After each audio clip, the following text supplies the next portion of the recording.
चंद्रशेखर और मायावती का मिलकर चुनाव लड़ने की संभावना उत्तर प्रदेश की राजनीति में एक बड़ा मोड़ साबित हो सकती है।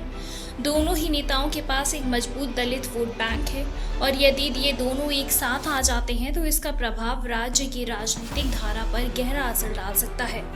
चंद्रशेखर ने जिस तरह से बीएसपी के प्रति अपनी श्रद्धा व्यक्त की और मायावती से मिलने की इच्छा जाहिर की, वो इस बात को साबित करता है कि उनकी राजनीति में बदलाव आ सकता है। हालांकि मायावती और चंद्रशेखर के बीच पहले से ही एक दूरी रही है, लेकिन ये संभावना बनी हुई है कि अगर दोनों नेता एक साथ मिलकर काम करने का निर्णय लेते हैं तो वो उत्तर प्रदेश में एक मजबूत दलित और बहुजन आगामी विधानसभा चुनाव में गठबंधन बना सकते हैं।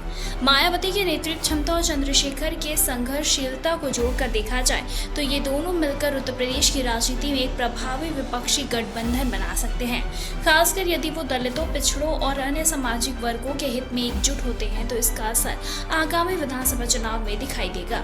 चंद्रशेखर के पास एक ताजगी और युवा नेतृत्व की छवि है, जबकि मायावती का अनुभव और पहले से स्थापित पार्टी संगठन है। अगर दोनों का गठबंधन हो तो इससे न केवल दलितों के वोट बैंक में मजबूती आएगी, बल्कि अन्य पिछड़ी जातियों और समाज के दबे कुचले वर्गों का भी समर्थन मिल सकता है। लेकिन इस गठबंधन की सफलता के लिए एक बड़ा सवाल यह है कि क्या दोनों ही नेता अपने व्यक्तिगत महत्वाकांक्षाओं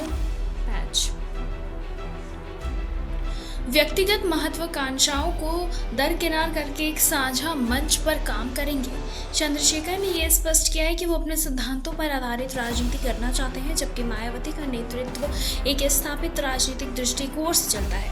अगर इन दोनों ही नेताओं के बीच सामंजस्य स्थापित हो पाया तो ये न केवल 2027 के चुनाव में एक मजबूत संभावना बन सकता है, बल्कि इससे उत्तर प्रदेश की राजनीति में एक नया समीकरण बन सकता है। हालांकि ये भी देखना होगा कि दोनों के बीच विश्वास और सहमति का स्तर कितना गहरा होता है, क्योंकि राजनीति में गठबंधन हमेशा ही चुनौतियों से भरा होता है। फिर भी अगर ये गठबंधन सफल हो जाता है तो ये निश्चित रूप से राज्य की राजनीति में एक महत्वपूर्ण बदलाव आ सकता है।